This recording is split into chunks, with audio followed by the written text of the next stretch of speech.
10 జిల్లాలు ఉన్నటువంటి తెలంగాణని 33 జిల్లాలు చేసిండు. 33 జిల్లాలు చేసింది కానీ 33 జిల్లాలలో కలెక్టరేట్ అంటే సకలాంగులకు సంబంధించినటువంటి కలెక్టరేట్ ఆఫీసు, ఎస్పీ ఆఫీసులు అన్ని భవనాలు వచ్చినాయి కానీ మా వికలాంగులకు సంబంధించినటువంటి వికలాంగ హాస్టల్ రాలేదు. కాబట్టి తక్షణమే రాష్ట్ర ముఖ్యమంత్రి రేవంత్ రెడ్డి గారు దృష్టి సారించి నూతన జిల్లా కేంద్రాలలో వికలాంగుల హాస్టల్ నిర్మించాలని చెప్పేసి కూడా భారత వికలాంగులకు ప్రవేశిస్తుంది రాష్ట్ర కమిటీ పక్షాన మేము డిమాండ్ చేస్తున్నాం.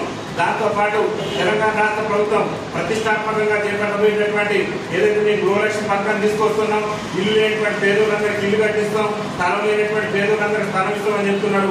మీరు పేదోళ్ళకి అందరికీ ఇస్తే సంతోషం, దాన్ని భారత వికలాంగుల పరిరక్షణ సమితి కూడా స్వాగతిస్తుంది. కానీ సమాజంలో అట్టడి నుండి దుర్బలగింతలు కట్టినటువంటి వికలాంగుల సామాజిక వర్గాన్ని కూడా ఆసరా పింఛన్ ఇచ్చే ప్రతి ఒక్క వికలాంగులు కూడా ఎలాంటి షరతులు లేకుండా స్థలం లేనటువంటి వికలాంగులకు స్థలం ఇవ్వాలి, ప్రభుత్వం ఇల్లు కట్టించాలి, స్థలం ఉన్నటువంటి వికలాంగులు కూడా ప్రభుత్వం ఇల్లు కట్టించిన తర్వాతనే సకలాంగుల గురించి ఆలోచన చేయాలని చెప్పేసి